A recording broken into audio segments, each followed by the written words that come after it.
Hisam Kabani telah mendirikan sebuah yayasan sufi di Amerika dengan nama Haqqani Foundation sebagai corong untuk menyebarkan ajaran sufi untuk menyatukan kepercayaan manusia kepada Tuhan yang terdapat di dalam semua agama melalui jalur spiritual. Yayasannya di Indonesia dengan nama Yayasan Haqqani Indonesia. Maka sangat menarik di sini teman-teman sekalian untuk kita membahasnya lebih mendalam tentang Syekh Hisam Kabani. Maka jangan ragu untuk terus menyaksikan video ini hingga selesai agar sama-sama kita menemukan fakta yang sebenarnya.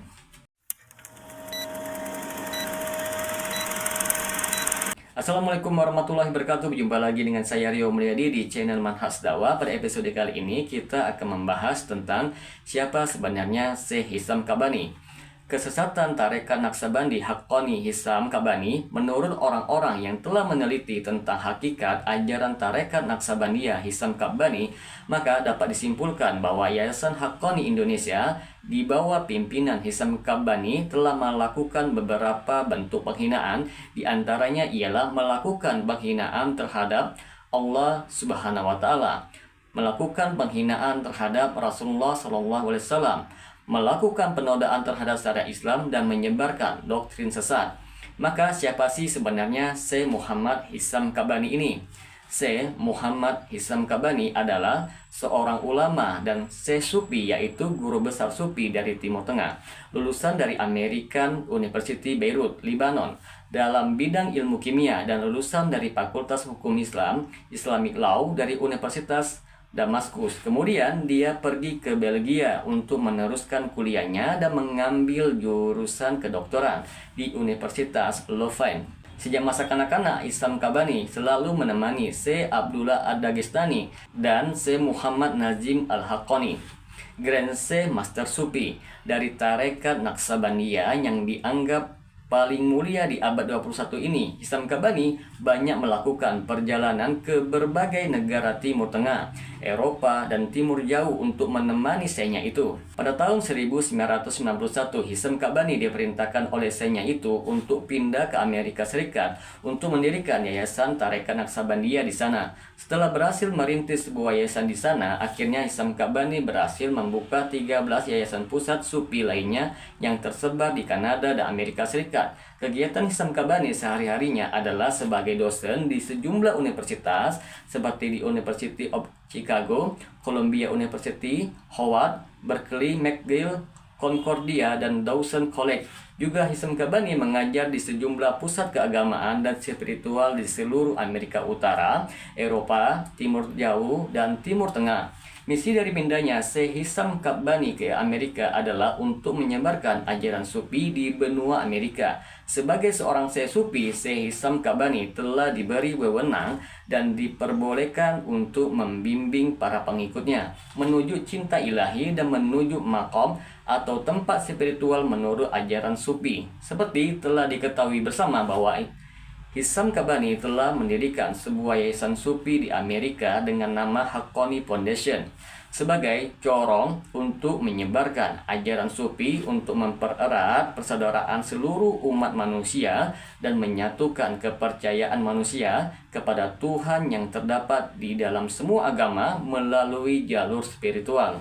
Menariknya di sini teman-teman sekalian, selain mendirikan yayasan sufi di Amerika, ternyata Hisam Kabani juga mendirikan sebuah yayasan sufi di negara mayoritas kaum muslimin ini, yaitu di negara kita Indonesia dengan nama Yayasan Haqqani Indonesia. Secara kejamahan, masyarakat Naqsabandi Haqqani Indonesia secara resmi mulai terjalin hubungannya dengan Haqqani Foundation di Amerika Serikat sejak ditunjuknya Kiai Haji Mustafa Mas'ud sebagai perwakilan pertama dari Asy-Syaikh Maulana Syekh Muhammad Nazim Adil Al-Haqqani An-Naqsabandi untuk Indonesia pada tanggal 5 April tahun 1997. Penunjukan dan baiat seperti representatif telah dilaksanakan oleh Asy-Syaikh Maulana Syekh Muhammad Hisam Kabani pada kunjungan perdana beliau ke Indonesia ke Jakarta pada saat itu. Kedatangan Hisam Kabani tersebut bermula dari seringnya terjadi pertemuan antara sebagian warga negara Indonesia yang tinggal di California dengan dirinya, di mana mereka secara rutin selalu mengikuti ritual sohbet Naqsabandi Haqqani di Amerika Serikat. sholat Jumat, dan lain sebagainya yang biasa diadakan di Masjid Mountain View Syiah sebagai salah satu masjid utama jamaah Naqsabandi Haqqani di Amerika Serikat. Dan pada akhirnya Hisam Kabani selaku khalifah dari Syekh Nazim di Amerika Serikat bertemu dengan kaum muslimin di Indonesia, termasuk seorang mahasiswa yang bernama Muhammad Hadid Subeki yang sedang berada di San Jose Syiah. Selanjutnya dia mengutarakan maksudnya untuk membuka hubungan dengan Indonesia atas nama Maulana Syekh Muhammad Najim Adil Al-Haqqani An-Naqsabandi, yang akhirnya terbentuklah Yayasan Haqqani Indonesia di Jalan Tengku Umar nomor 41 Jakarta Pusat. Meskipun kegiatan Yayasan Haqqani Indonesia sudah berjalan sejak lama pada tahun 1997, akan tetapi secara hukum Yayasan Haqqani Indonesia baru diresmikan pada tahun 2000. Yayasan Haqqani Indonesia merupakan cabang Haqqani Foundation yang tersebar di beberapa negara, sehingga pada prinsipnya mempunyai pola dasar keorganisasian yang tidak berbeda dengan Yayasan Haqqani lainnya. Sampai saat ini sudah tersebar beberapa cabang Haqqani Foundation di beberapa negara, misalnya di Italia, Belanda, Jerman, Amerika Serikat, Malaysia, Perancis, dan Indonesia. Di sini teman-teman sekalian, kita akan menguraikan beberapa bentuk kesesatan tarekat Naqsabandi Haqqani Hisam Kabani di bawah Yayasan Haqqani Indonesia yang dipimpin oleh Hisam Kabani. Telah melakukan beberapa penghinaan, di antaranya melakukan penghinaan terhadap Allah Subhanahu wa taala, melakukan penghinaan terhadap Rasulullah SAW, melakukan penodaan terhadap syariat Islam, dan menyebarkan doktrin sesat. Namun di sini teman-teman sekalian, kita akan cuma membahasnya 2 poin saja, yaitu penghinaan terhadap Allah dan Rasul. Dan pada pertemuan yang akan datang, kita akan membahas 2 sisanya. Baik, langsung saja kita bahas. Yang pertama, penghinaan terhadap Allah. Pada halaman 16 di dalam buku karangan Maulana Syekh Muhammad Hisam Kabani yang berjudul Rahasia 3 Cahaya, Rahasia di Balik Bilangan 3, Hisam Kabani menulis, Maulana berkata, jika Allah mengutuk orang-orang kafir, dia tidak akan menjadi Tuhan, karena semuanya diciptakan dari cahaya ilahi, dari cahaya Rasulullah, dan dari cahaya Adam alaihissalam. Bagaimana mungkin dia mengkutuk mereka? Tidak mungkin mengutuk mereka. Di lain pihak, mengapa dia berfirman, Qalbul mu'min baitullah, hati orang-orang yang beriman adalah rumah Allah. Jika Allah telah menetapkan bahwa hati orang-orang yang beriman adalah rumahnya, bagaimana mungkin pada saat yang bersamaan dia mengutuk seorang manusia? Tidak mungkin, tetapi Allah mengutuk umat manusia yang tergolong orang-orang kafir hanya di lidah Rasulullah dan pada level kita, sehingga kita bisa mengerti. Padahal Allah Subhanahu wa taala Maha Kuasa dan Maha Berkehendak. Dia menentukan apa yang dia ingin lakukan terhadap seluruh makhluknya yang ada di langit maupun yang ada di bumi. Padahal di dalam Al-Quran telah dijelaskan tentang kutukan atau laknat Allah terhadap orang-orang kafir. Allah Subhanahu wa taala berfirman, orang-orang kafir dari Bani Israel telah dilaknat melalui lisan atau ucapan Daud dan Isa putra Maryam. Yang demikian itu karena mereka durhaka dan selalu melampaui batas. Quran Surah Al-Ma'idah ayat 78. Dan pada ayat yang lain Allah berfirman, sebagaimana yang terdapat di dalam Quran Surah Al-Ahzab ayat 64, Innallaha la'anal kafirina wa a'adda lahum sa'ira.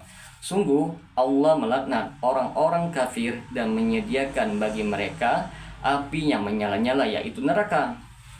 Apabila kita sebagai umat Islam yang meyakini Al-Quran sebagai kalam ilahi yang berisi kebenaran, maka kita tidak akan mempersalahkan kutukan atau laknat Allah terhadap orang-orang kafir. Yang kedua, penghinaan terhadap Rasulullah SAW. Masih di dalam buku yang sama, karangan Maulana Syekh Muhammad Hisam Kabani yang berjudul Rahasia 3 Cahaya, Rahasia di Balik Bilangan 3.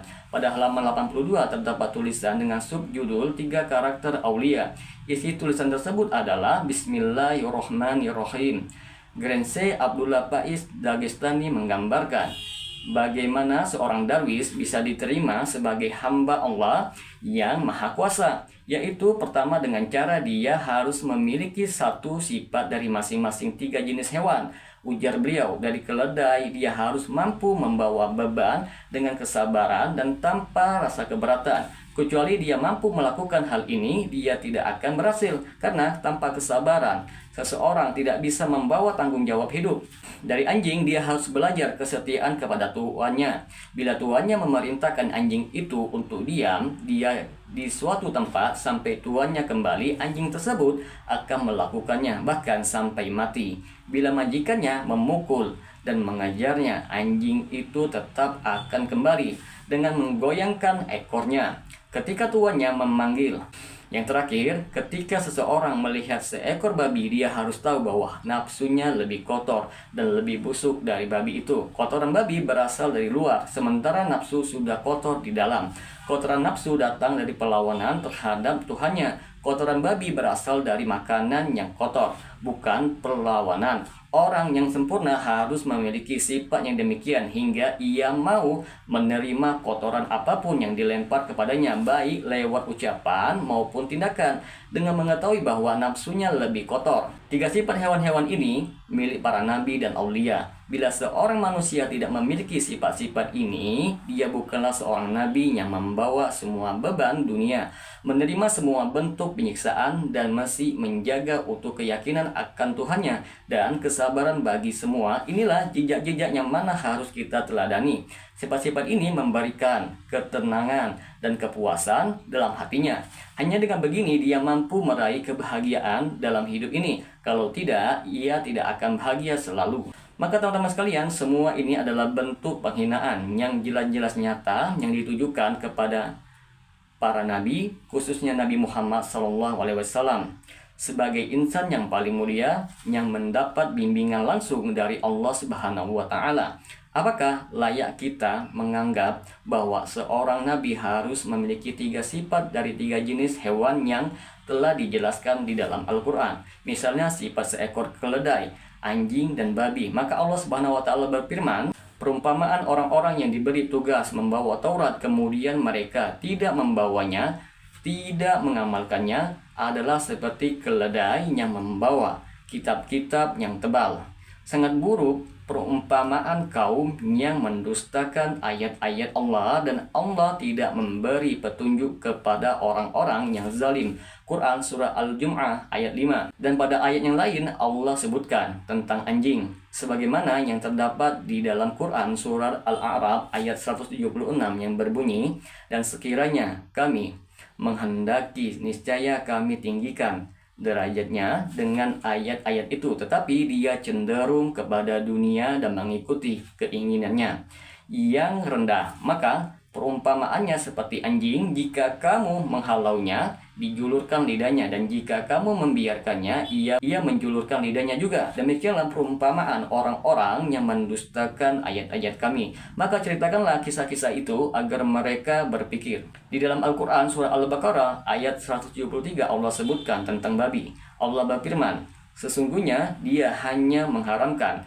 atasmu bangkai, darah, daging babi, dan daging hewan yang disembelih dengan menyebut nama selain Allah. Tetapi barang siapa terpaksa memakannya, bukan karena menginginkannya, dan tidak pula melampaui batas, maka tidak ada dosa baginya. Sungguh Allah Maha Pengampun, Maha Penyayang. Semoga dengan sedikit penjelasan ini dapat memberikan manfaat bagi teman-teman sekalian. Dan apabila channel ini memberikan manfaat bagi teman-teman sekalian, silahkan subscribe dan share, semoga bermanfaat. Assalamualaikum warahmatullahi wabarakatuh.